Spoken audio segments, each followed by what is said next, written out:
It's the best kept secret of Grady College. It's so prestigious, you don't even know about it. But it's here, and it's happening now. Get ready for the Grady Olympics. 4 majors compete, but only one will come out on top. Athletes will compete in competitive source finding, cable wrapping, whatever this is, running up and down the Grady stairs, and tons of other sports. Live action, straight from Grady. We're bringing it all to your TV, so you witness history's greatest achievements. Maybe someone will even find the mythical 5th floor. There's no telling what the limits are, or maybe there just aren't any limits. The time is now. Are you ready?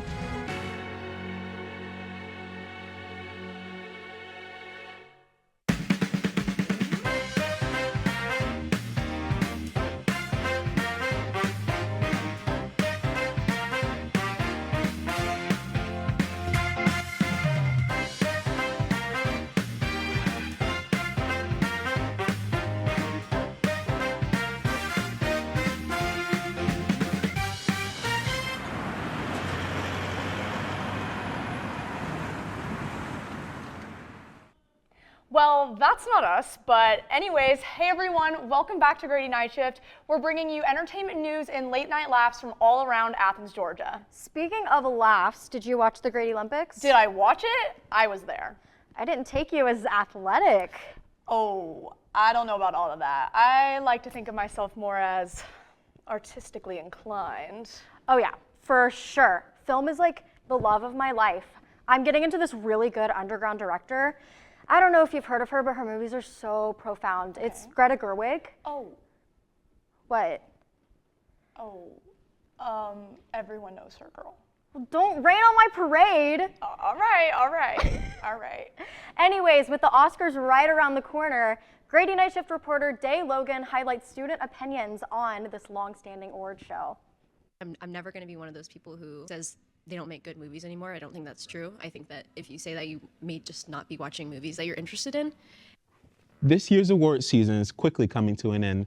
The Oscars premieres next Sunday, March 15th, and so I'm asking UGA students their thoughts on the event and on its most contentious category, Best Picture.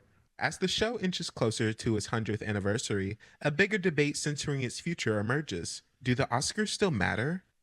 I think that the Oscars still matter. It's different now. I mean, the way that we're consuming the Oscars is different, but I definitely think it's still important, and at least to people who are aspiring filmmakers. It matters in clout. Like if you're like actor, director, whatever, like it's an important thing to be like, I have an Oscar, pay attention to me. I agree. I feel like the title of the name does a lot and kind of leverage, But not everyone shares the same feelings. Honestly, no. While I do think I want to win an Oscar, while I do think people are still going to always want to win an Oscar because of the name they created with themselves, I don't think that matters. Because to me, the way people perceive your art is what matters. While the jury is still out on the Oscars' future relevance, this year's award season has been trying to answer a different question. Who will win the biggest award on Hollywood's biggest night? While answers like One Battle After Another and Marty Supreme are clear frontrunners, in Athens, a clear fan favorite has emerged. 1,000% Sinners. Like Sinners is such a great movie for the artistry, the music. Like I watched it for the first time at Cine. Sinners, just because Ryan Coogler's amazing, and I love movies about the South. My name is Dai Logan, and I'm reporting for Grady Nightshift. Thank you, Dave, for your insightful reporting. Movies are much more than what meets the eye. We'll definitely keep this in mind as the Oscars are approaching. Yeah, I will definitely keep this in mind if Sinners doesn't win. That's my picture of the year. Oh, I fear I actually must disagree. The best film of the year was obviously Wuthering Heights. That's not even nominated this year. I mean, it just came out, but Jacob Elordi could definitely win Most Performative Male of the Year, but I don't know about Best Picture. That's fair. Well, let's take a look at this next package and see. Maybe you will change your mind. Grady Nightshift reporter explores whether Emerald Fennell's adaptation of Wuthering Heights is the greatest love story of all time or a cautionary tale. We've seen the trailers, the TikToks, and the teaser photos. But is Emerald Fennell's erotic take on Emily Bronte's literary classic Wuthering Heights really the greatest love story of all time? It is a love story, and I don't think that Emily Bronte meant it to be a love story. It is about two really messed up, stunted people who are stuck in like their class system and abusive relationships with each other, and they take it out on everybody else around them. Online, there's outrage about Wuthering Heights. But what do live audiences think? I guess it's like more gratuitous than like actual reinventing classic adaptations and stuff like that. They definitely appreciate the older movie a lot more, I think. When adapting beloved classics such as Wuthering Heights, is there room for such bold departures from the original source material? Often the directors want to say something different than the author of the original novel was saying. So why we might not like it, I might not like it, it is a different work, and so I think it should be judged differently, separate from the novel itself.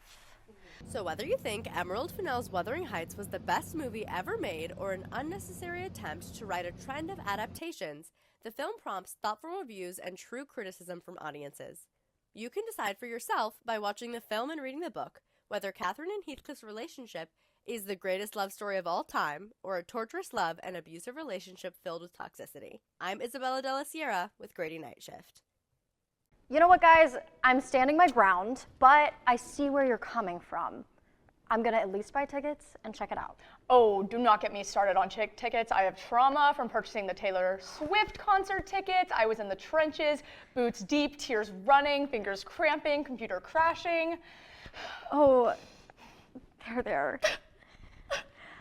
When we get back, we'll take a look at how rising concert prices, specifically on Ticketmaster, are impacting consumers. When I was in foster care, I never knew when I would have to move, so I always had my suitcase ready to go. Then one day, I was adopted. My new parents opened their hearts and home to me. My parents cook my favorite breakfast for me every morning.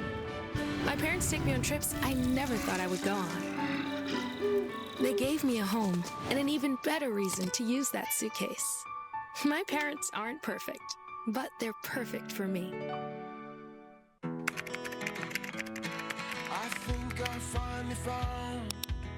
Hey, how you doing? Hey, Mason. Hey, Mason.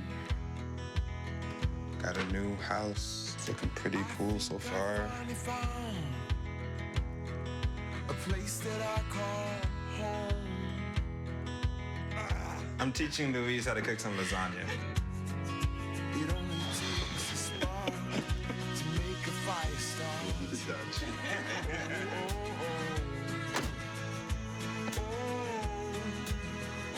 Thank you. Study, please.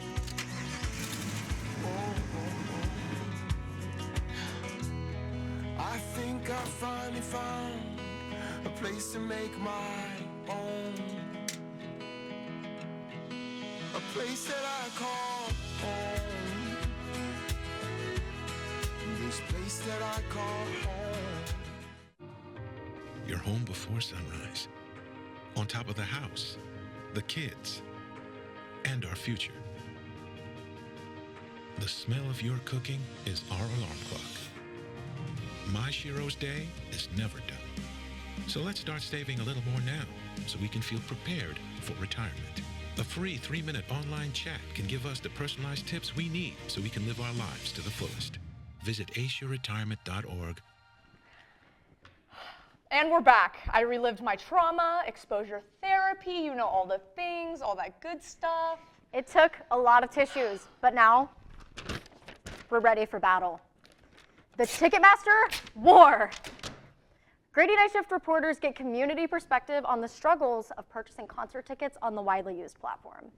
From digital queue lines with hundreds of thousands of people to tickets being resold at 5 times their original price, getting concert tickets is becoming harder and more expensive. Utilizing pre-sales can help fans get ahead of resellers who may also be waiting in the queue. But according to Miranda Farnan, even that strategy isn't foolproof. I don't think that pre-sales are enough because I think they unintentionally / potentially intentionally oversaturate how many people they're giving those links to, because it's really easy to sign up for pre-sale Kayla Martin says she spent far less 6 years ago on tickets than she did last month. Then I paid around $235 for 2 tickets, and that included like taxes, like the service fees and everything like that. But this year I paid $2,000 for 4 tickets. Is Ticketmaster to blame for rising ticket prices?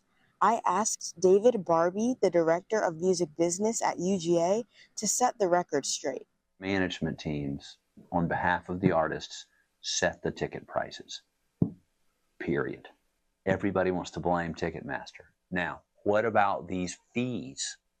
Artists may help to set base prices, but Ticketmaster isn't entirely in the clear. Here's the rundown. In 2025, the Federal Trade Commission sued Ticketmaster and its parent company Live Nation, accusing them of hiding fees and engaging in illegal ticket resale practices.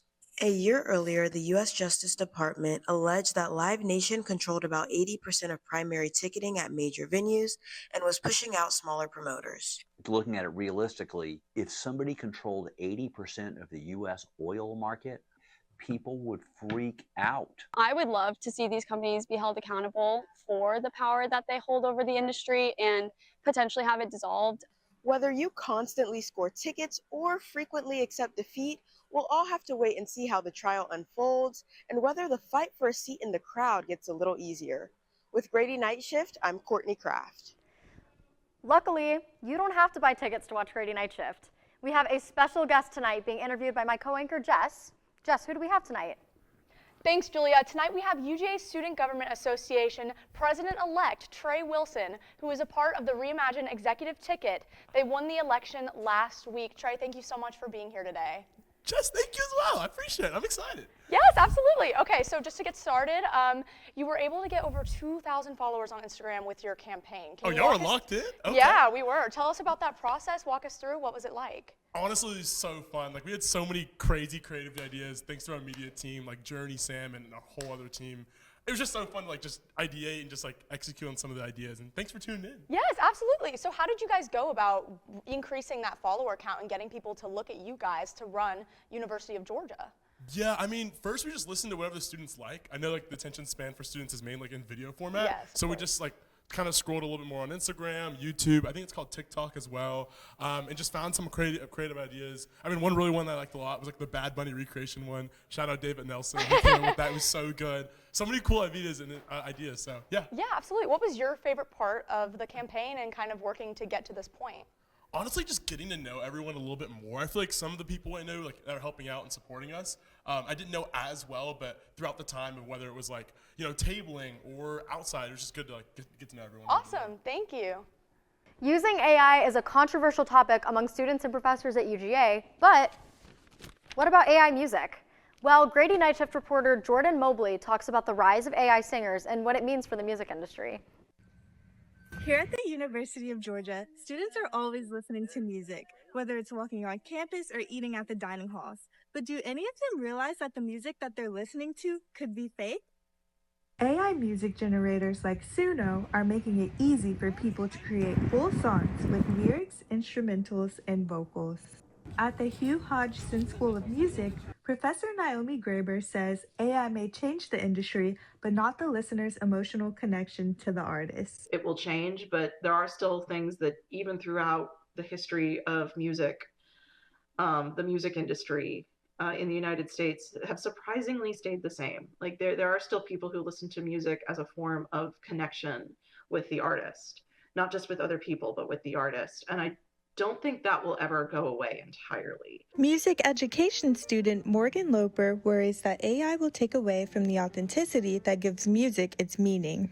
I think using AI to create music is just inherently not who we are as humans. We're a very connected species. We bond over, music, art, and things like that. And if you take away the humanity out of music and art, you have nothing. There's just a shell.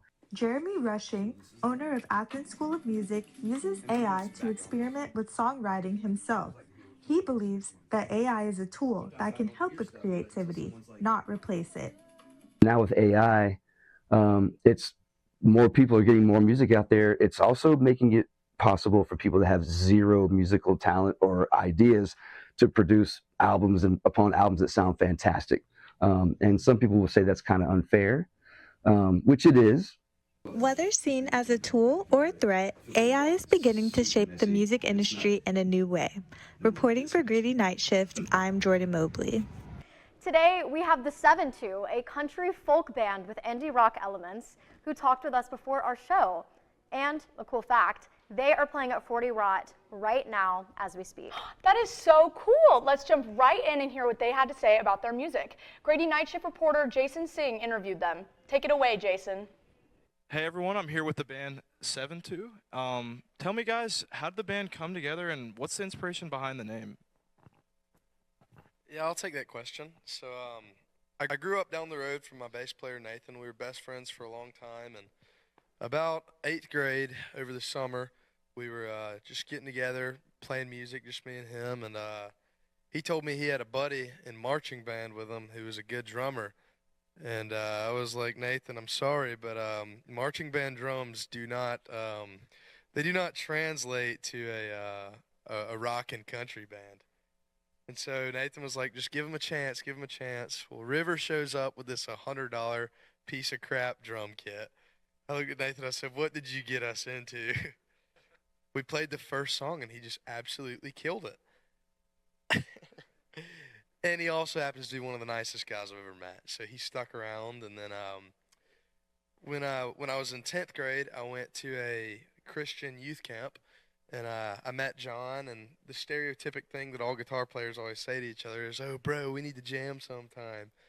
Of course, me and John told that to one another and finally actually made it happen. And after the first time jamming together, we could tell there was some sauce there. So there was some magic. And we played our first gig when we were in 10th grade, and we've just been steamrolling ever since. Our band's called the 7-2. We're all very avid poker players. We play in a tournament most weeks. And a 7 and a 2 is statistically the worst hand you can be dealt in a game of Texas Hold'em. So we were thinking about it one time, and we kind of came up with the fact that life's about how you play the hands you're dealt, even the bad ones. And that's where the band name 7-2 comes from. Really good answer. I like that, guys. Thanks, Jasin. That was some interesting insight on how the 7-2 was created. Now, let's give a listen to their song, Machine Blues. Howdy, everybody. We are the 7-2, local here out of Athens, Georgia. This is our original song we wrote last week called Machine Blues. We'll be recording and releasing it hopefully very soon, but in the meantime, stay up to date with us on Instagram and TikTok at the 7-2 Band.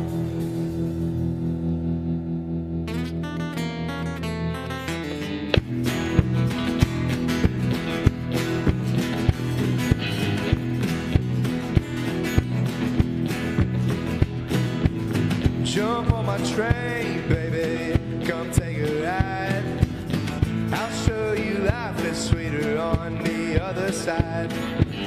Jump on my train, baby, buy what I've got to sell. But don't tell your mama, don't tell your friends, they'll say I'm straight from hell. Cause I'm rough round the edges and you're easy on the eyes. Your friends will tell you that I'm just like the other guys. Give me the chance, give me the shot to prove them wrong. I can tell you how I feel, honey, I can write a song. Cause it's simple, I can give you love. I can give you what you need, under, help, and above. And I've got the answers, I got what you need. Get to know me for me, not what you hear from the machine. Just know me.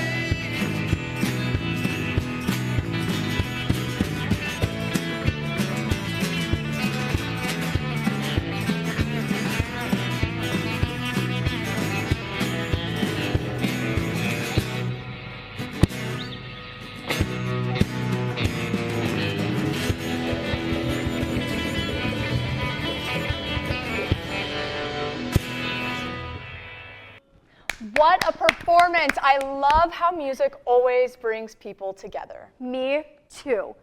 But you know what also brings people together? Food? Billiards. Oh. If you like 8-ball, you'll love what Grady Nightshift reporters Alec and Joseph have to say after the break. Last week, Brandon met a girl on a dating app. One day after work, he finally found the courage to ask her out. No answer. He started to panic. Was he being too pushy? Maybe it was too... Hey, sorry I didn't respond. I was driving. I would love to go on a date. How does tonight sound? Brandon tried to play it cool, but inside he knew.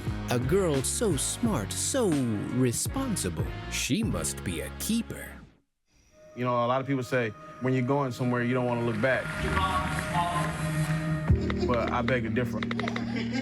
For her to see her father celebrate his graduation, it's the best feeling in the world.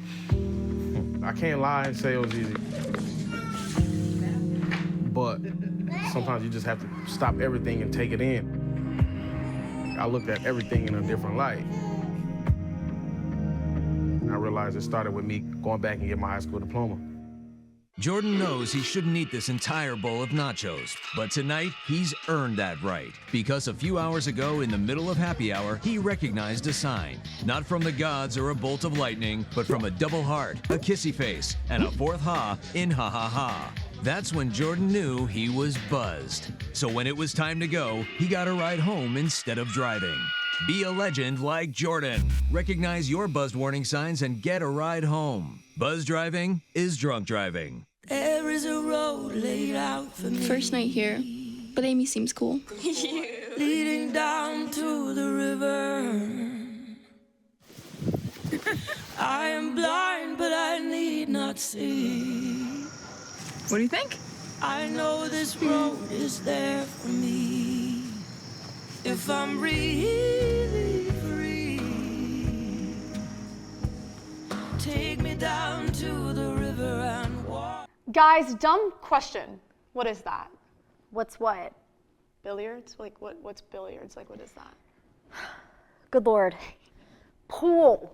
Billiards is pool. Like, you know, like the green table and the... Yeah! I'm locked. I didn't know billiards was pool. I've never heard it called that. You learn something new every day. Well, let's continue to learn more about billiards from Grady Nightshift reporters. From live music to nightclubs, Athens is loud. And pool is no exception.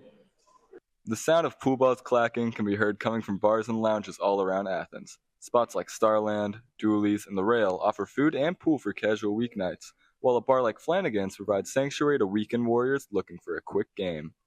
It's definitely something to do that's not just standing around talking to people, but gives you an activity to kind of rally around and gives people some form of free entertainment other than just watching TV and talking to people. At Flanagan's, the table is free and no one's too bad. I mean, anybody can play pool. I mean, believe me, there's a lot of people that go up there and play that are not good. I mean, young, old, good, not good. I think it's pretty, kind of touches every demographic. On campus, the Billiards Club of UGA and the general student body use the Tate Student Center tables to hang out and ease school stress. There's a certain group of people who play a lot. They actually started a club recently. We always started playing amongst ourselves, made ourselves better. So yeah, there's a little bit of a pool community here, I'd say. The Student Center checks out 32 pool sets per day on average, and the December break still brings in around 20 sets of players. With so many players, it's easy to start up a game and make new connections. You could always go up and just ask like, oh, can I play with you? And most people are willing to say yes, even if you've never met them. Whether you're downtown on the weekend or just heading through Tate between classes, you can grab a table and make new connections. I'm Alec Morris, reporting with Grady Nightshift, signing off. Now that we all know what billiards are and where to play pool around town and at UGA, maybe Jess and I could play around. I'm definitely not going to be good, but I mean, we could try. Catch us at Tate. Maybe we can find someone to teach us or join the club. Yes, there are so many clubs and ways to get involved on campus. There's yoga, board games, gardening. Lately, I've been really into mixed martial arts. Oh? I would have never pegged you as an enjoyer of self-defense or combat skills or sports, for that matter. Well, I'm actually super duper fit and athletic, so, you know, all the punching and the hitting and whatnot.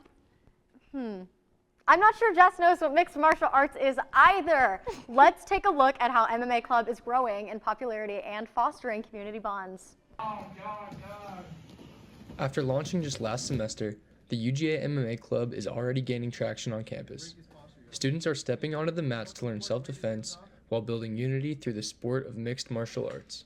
I was really surprised that there was no MMA club. There was a jiu-jitsu club, there was a boxing club, no MMA though, which is very surprising considering how big the sport is. As more viewers turn to vertical video on social media, sports organizations across UGA are adapting their content. The MMA Club is doing the same, using platforms like Instagram to promote the club and reach a growing audience. Best way to get the word out about your club or like anything that you want to do, and with social media you can try reach people that you generally wouldn't. MMA teaches not only combat skills, but how to cultivate a community. No matter your background, MMA is a way for people to come together. So just community. We want people from all ethnicities, all genders, all backgrounds, no matter who you are, where you come from. MMA Club meets 4 times a week in Ramsey, Studio F, Mondays and Wednesdays at 9:45 p.m., Fridays at 2:45 p.m. for open mat sparring, and Sundays at 7:15 p.m. I'm Carson Kinney reporting for Grady Nightshift. Have a good night. If you aren't going on a spring break trip, there's always something to do here on campus and in Athens. The possibilities are endless. Well, what kind of things could you do? Well, there's the Georgia Theater, 40 Watt, the Bear Hollow Zoo, so many coffee shops and boutiques, and so much more. Like what? Like what else? Well, good thing we have Grady Nightshift reporter Clarice Henry to tell us all about the fun stuff here in Athens this week. We're marching right into March for this weekend. The flowers are blooming, the sun is shining. And wait, what's that? You're asking for what's to move this weekend? Don't worry, I got you. The music scene in Athens is totally popping off, so get ready for a mix of pro-jazz, blues, and folk. The Hobohemians will be performing at 6 p.m. this Friday at the Athens Brewing Company. But if you're looking for something a little bit different and not quite like that, Jeremy Wells and the Dallas will be performing at 5 p.m. this Sunday. And if Friday or Sunday doesn't quite work out, I've got another performance just for you. The 40 Watt Club is hosting Glow Band tributes to the Eagles and Friends at 8 p.m. this Saturday. So get your tickets now for $20 or $25 at the door. Want a new hands-on activity? The Southern Star Studio is hosting a pottery workshop at 2 p.m. this Saturday. You'll only have to join for $60 and you'll be able to learn a new skill. If you're looking to get a little taste of the outdoors, Leisure Services at Dudley Park will be hosting the Flight of the Fireflies Lantern Parade at 6 p.m. on Sunday. With music, lights, and crafts, the sky will light up with wonder. But if you're planning on attending, bringing your own lantern is highly encouraged. The Village Avenue Baptist Church will be telling stories of Broadway on Saturday night at 7 p.m. There will be live music and behind-the-scenes stories. Between the music and the energy, what else could be better? Wait, my mistake. It was the wrong way. But now that I've convinced you to get out of the house this weekend and enjoy the amazing, awesome spring weather, P.S., there's no need for a thank you. This has been What's the Move. As always, I'll see you guys next time. Reporting for Grady Nightshift, I'm Clarice Henry. Thank you, Clarice. Well, that's all for tonight. As always, follow us on all of our social medias at Grady Nightshift. Our next show is March 29th, where we'll be covering the Backlight Student Film Festival live. Clocking out for the night, I'm Jessica Ryan. I'm Julia Beauchamp. Good night!